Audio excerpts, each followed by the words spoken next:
जय हिंद दोस्तों, आर के मौर्य कॉमर्स क्लासेज में एक बार फिर से आपका बहुत बहुत स्वागत है। इस वीडियो के माध्यम से आपको टेंडर कॉस्टिंग, टेंडर प्राइस का 5वां नंबर प्रश्न मैं बताने जा रहा हूं, जो आपको आपके सामने स्क्रीन पर दिख रहा है। एक एक टॉपिक में पढ़ता हूं, इंग्लिश व हिंदी दोनों में। एक एक क्वेश्चन को मैं सॉल्व कराऊंगा, आप एकदम ध्यान से देखिए।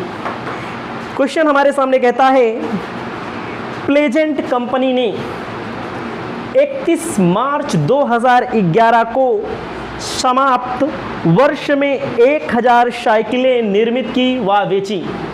कंपनी का नाम है प्लेजेंट। 1000 साइकिल बना रहे हैं, यानी मैन्युफैक्चर कर रहे हैं और उसकी सेलिंग कर रहे हैं। उसके बाद दिया गया है व्यापारिक, व्यापारिक का मतलब ट्रेडिंग। लाभ हानि खाता, लाभ हानि खाते का मतलब प्रॉफिट लॉस नीचे दिया गया है। आपके लिए इसके पहले जो प्रश्न मिला था, जो क्वेश्चन मिला था इसके पहले, उसमें ट्रेडिंग पीएल बना के नहीं दिया था। इसमें trading account, profit loss account बना करके दिया है। अगर आप फाइनेंशियल अकाउंटिंग पढ़े होंगे, फाइनेंशियल अकाउंटिंग में हम लोग पढ़ते हैं ट्रेडिंग अकाउंट और पीएल अकाउंट और बैलेंस शीट। यहाँ पर ट्रेडिंग और पीएल के बेस पे आपको बनाना पड़ेगा कॉस्ट शीट। ये फाइनेंशियल आइटम है जो दिया गया है, फाइनेंशियल अकाउंट। फाइनेंशियल अकाउंट से आपको कॉस्ट अकाउंट तैयार करना है। उसके बाद आपको ध्यान देना है, कहता है trading and profit loss for the ending year 31 मार्च 2011। आपके सामने जो दिया गया है, ट्रेडिंग और पीएल बना के दिया गया है। इसमें कहा गया है to cost of material 80,000, cost of material 80,000 rupees दिया गया है। Direct wages 1,20,000 rupees. Manufacturing cost 50,000 rupees, इसमें दिख नहीं रहा है हमारी बुक में। ग्रॉस प्रॉफिट 1,50,000, ठीक है। उसके बाद क्रेडिट में आप देख सकते हैं बाई सेल दिया गया है, बाई सेल ट्रेडिंग के क्रेडिट में। ट्रेडिंग के बाद प्रॉफिट लॉस बना गया है। Management and staff salary, rent and insurance, gross profit brought down to selling expenses to general expenses to net profit. ये क्या है? ये फाइनेंशियल अकाउंट है। 1000 साइकिल के संबंध में, 1000 साइकिल से रिलेटेड ये सब फाइनेंशियल अकाउंट बना के दिया गया है। इससे आपको कॉस्ट अकाउंट बनाना है। आगे कहता है 31 मार्च 2012 को समाप्त होने वाले वर्ष के लिए अनुमान किया गया। For the year ending 31 March 2012 estimated that, मतलब कि 31 मार्च 2012 के लिए अनुमान किया गया है, जिसका टेंडर बनाना पड़ेगा आपको आने वाले समय में। पहले कॉस्ट शीट बनेगा, फिर उसके बाद कॉस्ट शीट के माध्यम से हम लोग टेंडर बनाएंगे। कहा गया है उत्पादन व साइकिलों की बिक्री 1200 होगी। Output and sale will be 1200 cycle. पहले 1000 साइकिल बना, जिसके लिए ट्रेडिंग अकाउंट दिया है, प्रॉफिट लॉस अकाउंट दिया है। पहले 1000 साइकिल बना, भविष्य में 1200 साइकिलों का निर्माण करना है। आगे कहता है सामग्री का मूल्य गत वर्ष के स्तर से 20% बढ़ेगा। Price of material will rise by 20% of previous year, मतलब पिछले लेवल से 20% मटेरियल का दाम बढ़ जाएगा, ठीक है। उसके बाद कह रहे हैं वेजेज विल राइज बाई 5%, पारिश्रमिक 5% बढ़ेगा। उसके बाद कह रहा है निर्माण व्यय सामग्री एवं पारिश्रमिक की संयुक्त लागत के अनुपात में बढ़ेगा। Manufacturing cost will be raised proportion to the combined cost of material and wages. ये सब आगे चीजें हैं, इसको आगे हम आपको बताएंगे। पहले क्वेश्चन पढ़ लें। Selling expenses per unit will be remain uncharged, विक्रय व्यय प्रति इकाई अपरिवर्तित रहेगा। जो पहले बनता था वही अभी भी बनेगा। उसके बाद कह रहा है other expenses remain unaffected by the rise of output, मतलब कि अन्य व्यय में कोई परिवर्तन नहीं होगा। कह रहा है कि आप एक स्टेटमेंट कॉस्ट बनाइए। उसके बाद क्वेश्चन में बोला है विक्रय मूल्य पर 10% प्रॉफिट लेना है, कोई दिक्कत नहीं है। हम आपको बताते हैं कैसे बनेगा। मैंने यहाँ लिखा कॉस्ट शीट। यहाँ पर चाहे आप कॉस्ट शीट लिखें, चाहे आप स्टेटमेंट ऑफ कॉस्ट लिखें, यहाँ पर बात वही होगी। यहाँ पर सामान कितना बन रहा है, आप देखिए यहाँ पर सामान बन रहा है आउटपुट 1000 साइकिल ना, आप हमारे साथ लिख भी सकते हैं 1000 साइकिल आउटपुट है आपका। अब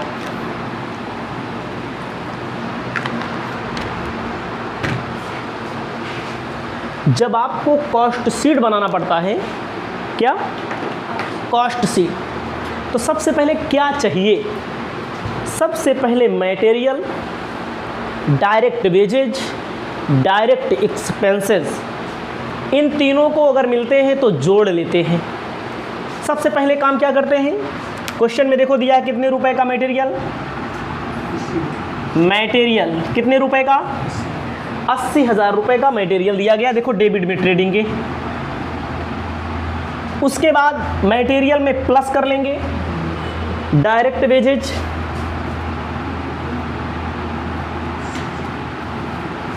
डायरेक्ट वेजेज, डायरेक्ट वेजेज 1,20,000 रुपए का। डायरेक्ट एक्सपेंस मैंने बोला भले, लेकिन है नहीं प्रश्न में, दिया रहेगा तो ऐड कर लेंगे, ठीक है। अब इसे जब मैंने ऐड कर लिया तो हमारा आ गया प्राइम कॉस्ट, कितना आएगा, 2 लाख रुपया हमारा प्राइम कॉस्ट आ गया। आया कि नहीं, मैंने आपको बताया है प्राइम कॉस्ट के बाद फैक्ट्री के खर्चों को जोड़ते हैं, फैक्ट्री के खर्चों को, फैक्ट्री एक्सपेंसेस को जोड़ते हैं। प्रश्न में देखिए लिखा है मैन्युफैक्चरिंग कॉस्ट, आप अपनी बुक में थोड़ा देख लीजिए, 50,000 है क्या ना,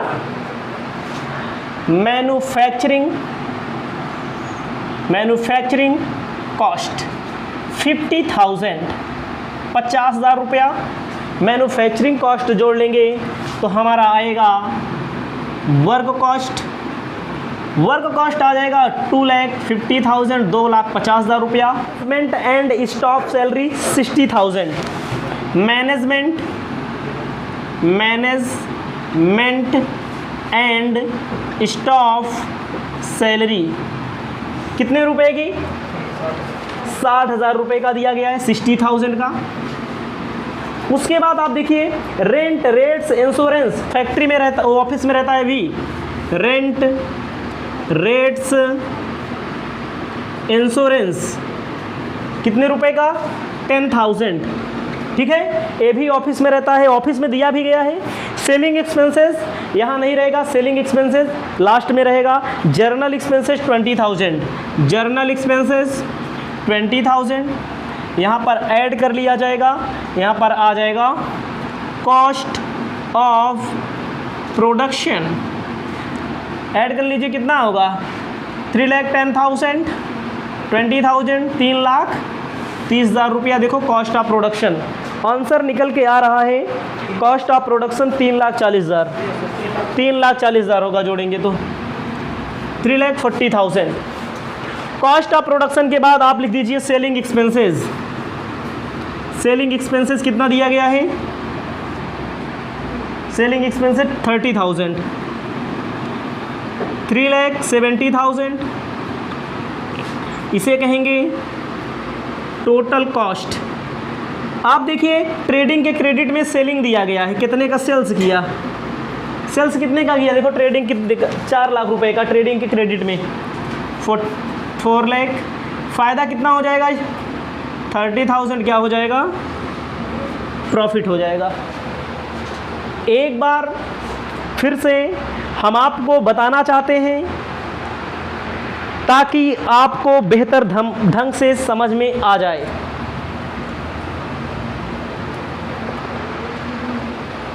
पहले आप इसे लिख लेंगे,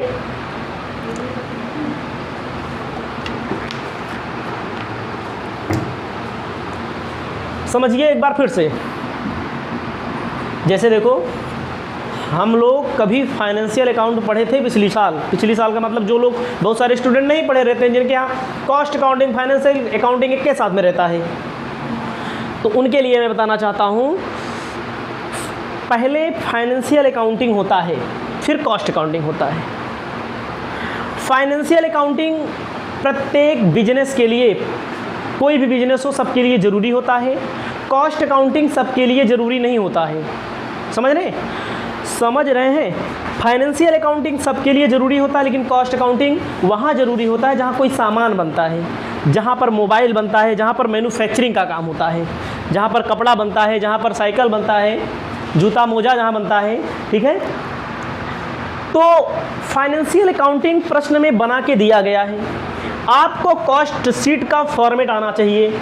बहुत सारे स्टूडेंट सोचते हैं कि हमको नहीं आ रहा है, तो समझिए, सबसे पहले मटेरियल लिखा जाता है और डायरेक्ट एक्सपेंसेस और डायरेक्ट वेजेज लिखा जाता है। इन तीनों को जब जोड़ देते हैं तो प्राइम कॉस्ट आता है। 3 मैंने बोला, 3 में 2 है, 1 नहीं है, डायरेक्ट एक्सपेंसेस नहीं है, प्राइम कॉस्ट आ गया। हमारे पास मटेरियल हो गया, हमारे पास वर्कर हो गए, कोई ऐसा स्थान होगा जहाँ पर काम किया जाएगा, उसे क्या बोलते हैं? फैक्ट्री। फैक्ट्री में मैन्युफैक्चरिंग आपको पूरा लिख लेना है। मैन्युफैक्चरिंग का खर्चा आ रहा है 50,000 दिया गया है।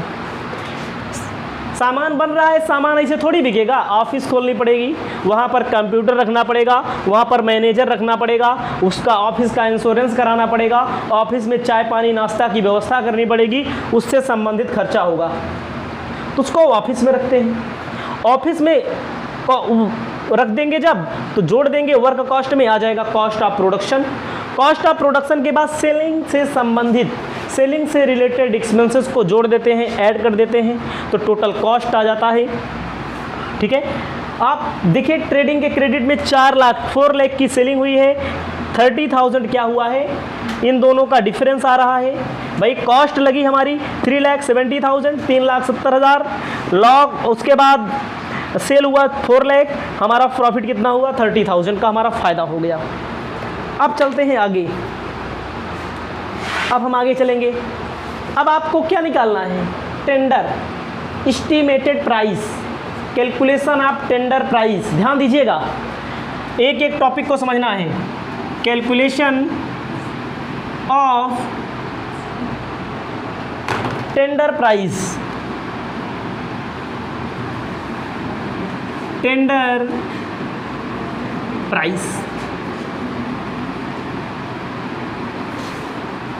Calculation of tender price. समझिएगा, एक एक तथ्य हम आपको समझा रहे हैं, एक एक पॉइंट, इससे अच्छा समझाया नहीं जा सकता है। क्वेश्चन में कहता है अब जो बनेगा, आउटपुट जो होगा 1200 साइकिल बनेगी।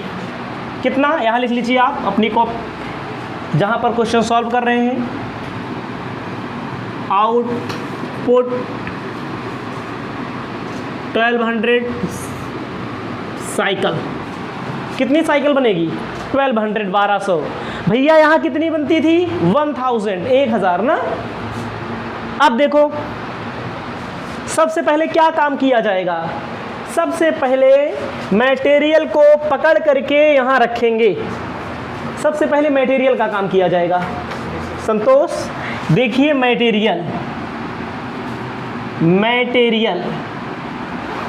मटेरियल 80,000 रुपीज़ का लगता था, 80,000 रुपये का लगता था जब हम 1000 साइकिल बनाते थे।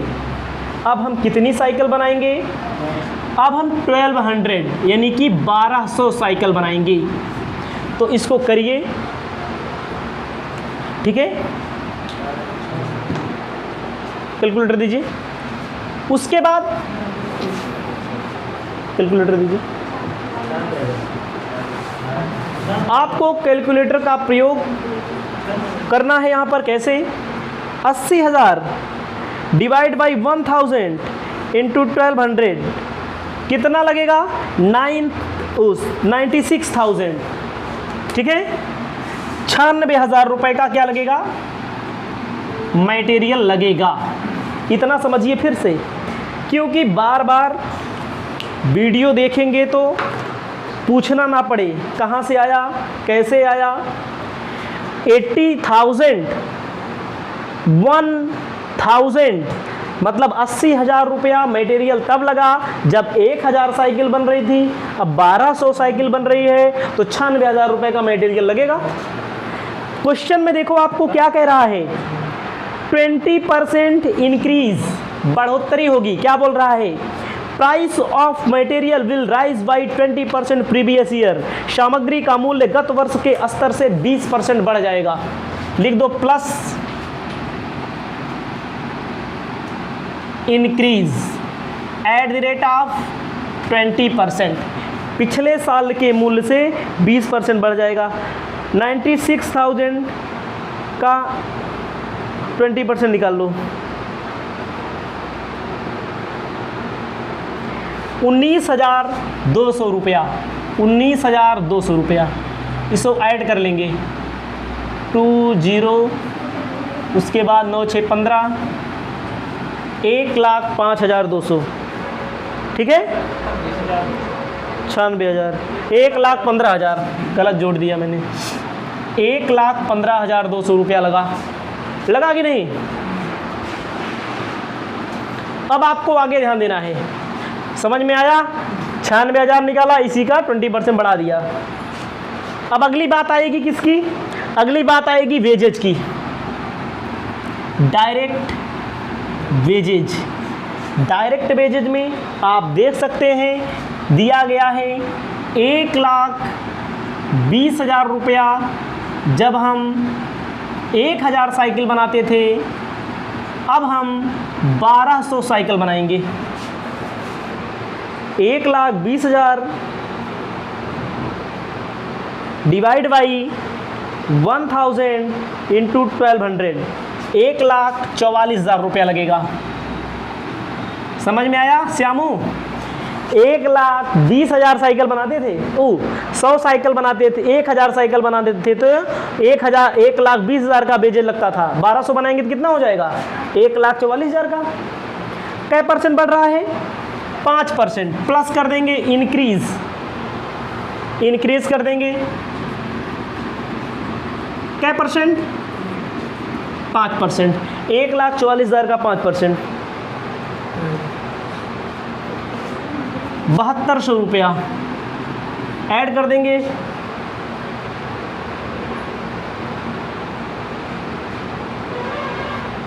एक 1,51,200, 1,51,200 इसे ऐड कर लिया जाएगा तो आएगा प्राइम कॉस्ट।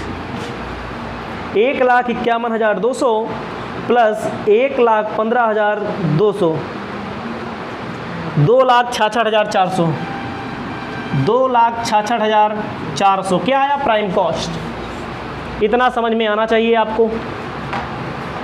उसके बाद आगे क्या बोल रहा है देखो,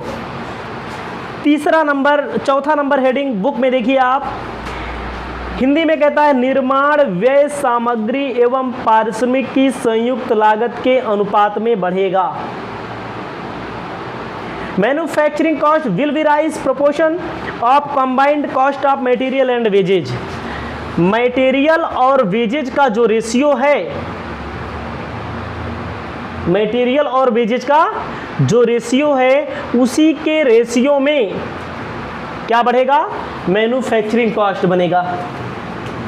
ठीक है, तो आपको निकालना है किसका बोल रहा है, मटेरियल और वेजेज का। 50,000 ये है पहले से, 2,00,000 कर दो। ध्यान देना है 4th नंबर हेडिंग क्वेश्चन की, कह रहा है निर्माण व्यय सामग्री एवं पारिश्रमिक की संयुक्त लागत के अनुपात में बढ़ेगा। समझिए, पहले मैन्युफैक्चरिंग कॉस्ट कितना थी, 50,000। मटेरियल और वेजेज की संयुक्त लागत कंबाइंड कॉस्ट कह रहा है, दोनों की कंबाइंड कॉस्ट प्राइम कॉस्ट होती है, 2 लाख भाग कर देंगे, गुणे कर देंगे 100, क्या % आएगा? 25%। हमारे कहने का मतलब कितना बढ़ रहा है? 2,66,400 का 25% यहाँ रखा जाएगा। मैन्युफैक्चरिंग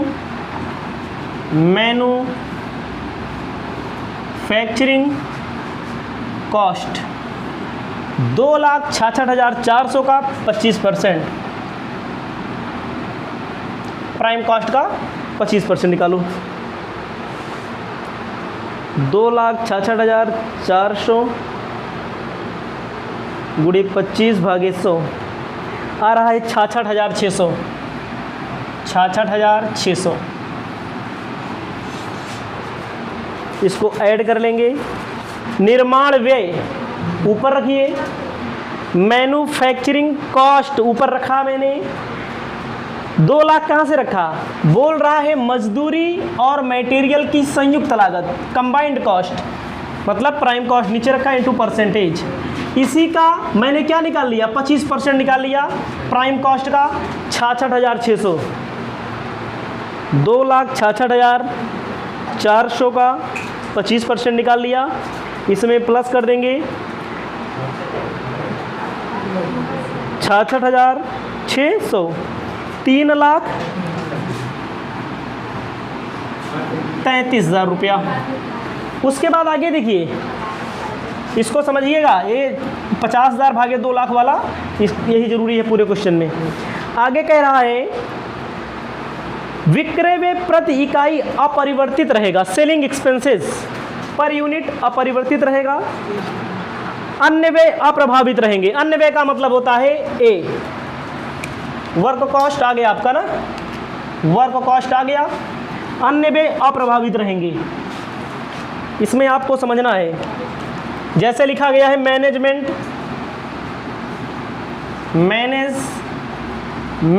एंड स्टाफ सैलरी क्या रुपए का? 60,000 यहाँ पर भी होगा। रेंट रेट्स इंश्योरेंस 10,000 यहाँ भी रहेगा। जर्नल एक्सपेंसेस 20,000 यहाँ भी रहेगा। देखो सब में मैंने जोड़ा घटाया, मतलब कम सामान बन रहा था, यहाँ 1,000 बन रहा था, यहाँ पर 1,200 बन रहा है। सबके हिसाब से मैंने तुलना की।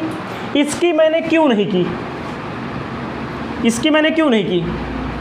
समझिए, ऑफिस के खर्चे, जैसे मान लीजिए ये हमारे कमरे का किराया होता है 4,000 रुपया महीना। चाहे हम 1 लड़का पढ़ाएं तब वो 4,000 देना पड़ेगा, चाहे हम 10 लड़कियाँ पढ़ाएं तब वो 4,000 रुपया देना पड़ेगा, चाहे 100 लड़कियाँ पढ़ाएं तब वो 4,000 देना पड़ेगा, चाहे दिन रात पढ़ाएं तब वो 4,000 देना पड़ेगा। सही है कि नहीं? समझिए पहले, जैसे यहाँ पर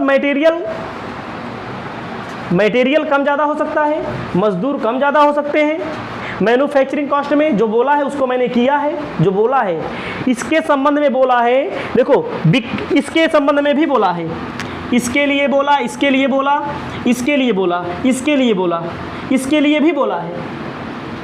किसके लिए नहीं बोला? इसके लिए नहीं बोला। कुछ प्रश्न में देखो क्या बोल रहा है, 5th नंबर पॉइंट बोल रहा है, 6th number point, other expenses will be remain. देखो अन्य व्यय जो हैं उन पर कोई इफेक्ट नहीं पड़ेगा। इनके लिए बोल दिया, इनके लिए बोल दिया, इनके लिए बोल दिया, इनके लिए बोल दिया, इनके लिए बोल दिया, तो ए आ गया अन्य में। ए पे कोनो प्रभाव नहीं पड़ेगा। हमने क्या बताया आपको? कोई फैक्ट्री है भैया, मैनेजर रखे हैं, चाहे 1,000 साइकिल बनवावे तब भी उसको वेतन देना पड़ेगा मैनेजर को उतना ही, चाहे 1,200 साइकिल बने, चाहे 1,500 साइकिल बने, तब वो देना पड़ेगा। जब बढ़ाया जाता है तो बोला जाता है क्वेश्चन में, ठीक है। किराया है, टैक्स है, इंश्योरेंस है, उतना ही देना पड़ेगा। जर्नल एक्सपेंस है, उतना ही देना पड़ेगा। कोचिंग पढ़ने आते हो अपने घर से आप, चाहे एक सब्जेक्ट की कोचिंग पढ़ने आओ, चाहे कंप्यूटर कोचिंग पढ़ने आओ, दूसरे सब्जेक्ट कोचिंग पढ़ने आओ, तब भी वहाँ से यहाँ तक आना पड़ेगा आपको। समझ में आया नहीं? तो हमारे कहने का मतलब एक खर्च अप्रभावित है, सीधा सीधा लिख दिया जाएगा, आ जाएगा कॉस्ट ऑफ प्रोडक्शन। कितना? 3,33,000 में 80 एक 90,000 जोड़ दो ना, 4,23,000 कॉस्ट ऑफ प्रोडक्शन आया। अब लिखा जाता है सेलिंग एक्सपेंसेस। अब लिखा जाता है सेलिंग एक्सपेंसेस। सेलिंग एक्सपेंसेस के लिए बोल रहा है भैया प्रति इकाई अपरिवर्तित रहेगा, पर यूनिट कोई अंतर नहीं आएगा। पर यूनिट बोल रहा है, लेकिन यूनिट बढ़ेगी तो बढ़ जाएगा, घटेगी तो घट जाएगा। तो सेलिंग एक्सपेंसेस 30,000 लग रहा था 1,000 बनाने में, तो 1200 में कितना 12 यानी 3600 रुपये का लगेगा, ओ 36,000 रुपये का लगेगा। आ जाएगा टोटल कॉस्ट कितना हो जाएगा 9,5,4 4,59,000 4,59,000। अब आपको ध्यान देना है, क्या करना है भैया, अब आपको ध्यान देना है, लेना है प्रॉफिट। प्रॉफिट के लिए क्या बोला है, देखो बोला है सेलिंग मूल्य पर 10%।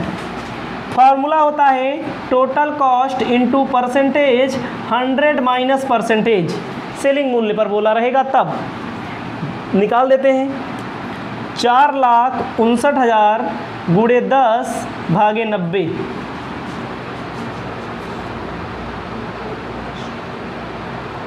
आ रहा है 51,000 प्रॉफिट आ रहा है 51,000।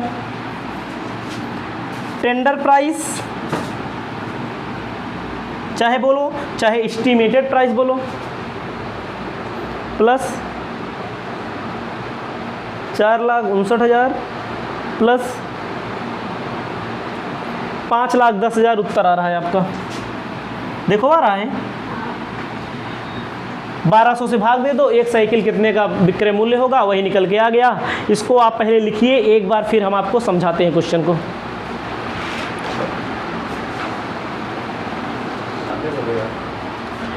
एक बार फिर से पूरे प्रश्न को बताने जा रहा हूँ, समझाने जा रहा हूँ। आपको ध्यान देना है, सबसे पहले कॉस्ट शीट बनाने के लिए बोला गया हो या स्टेटमेंट ऑफ कॉस्ट बनाने के लिए बोला गया हो, आपको मटेरियल ढूंढना है, वेजेस ढूंढना है, डायरेक्ट एक्सपेंसेस ढूंढना है। डायरेक्ट एक्सपेंसेस प्रश्न में नहीं दिया, जो भी मिला ढूंढ लिया, प्राइम कॉस्ट आ गया। फिर फैक्ट्री का खर्चा आपने कभी ना पढ़ा है, तब भी आपको समझ में आना चाहिए। फैक्ट्री से संबंधित एक्सपेंसेस प्राइम कॉस्ट के बाद लिखे जाते हैं। एक ही मिला, जोड़ दिया, वर्क कॉस्ट आ गया। वर्क कॉस्ट के बाद ऑफिस से संबंधित एक्सपेंसेस लिखे जाते हैं। ऑफिस में मैनेजमेंट आएगा, मैनेजर कहाँ बैठता है, ऑफिस में बैठता है। स्टाफ कहाँ बैठता है, ऑफिस में बैठता है। रेंट, रेट्स, इंश्योरेंस ऑफिस में जाता है, हमेशा याद रखिएगा। जर्नल एक्सपेंसेस ऑफिस में जाता है, हमेशा याद रखिएगा। जोड़ लेंगे तो कॉस्ट ऑफ प्रोडक्शन आएगा। कॉस्ट ऑफ प्रोडक्शन में सेलिंग का एक्सपेंसेस जोड़ देंगे, टोटल कॉस्ट आएगा 3,70,000।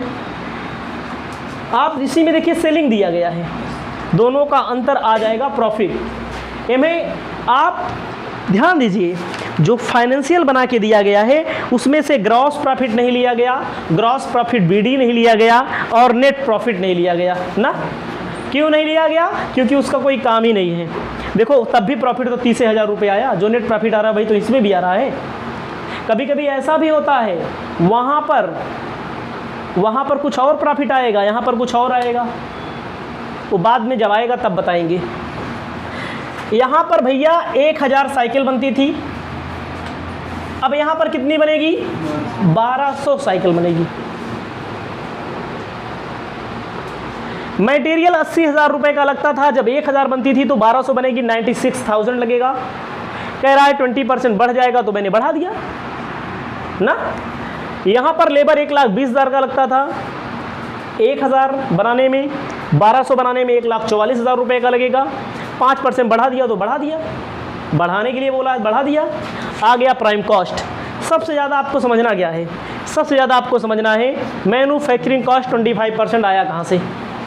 यही गलती होगी, कैसे मैंने लाया 25%। कह रहा है प्रश्न में मटेरियल और डायरेक्ट वेजेस की संयुक्त लागत के अनुपात में मैन्युफैक्चरिंग कॉस्ट बढ़ेगा।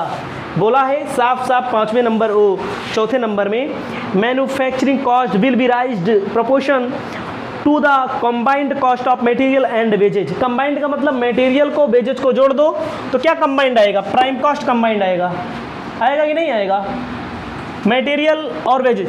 अब इसी को कंबाइंड करके परसेंट निकालिए, 50,000 ऊपर रखिए, मैंने 50,000 ऊपर रखा था, 2 लाख नीचे रखा, गुणे 100 कर दिया, समझ में आया, 25% आया था, इसी का 25% निकाल के जोड़ दिया, वर्क कॉस्ट आ गया।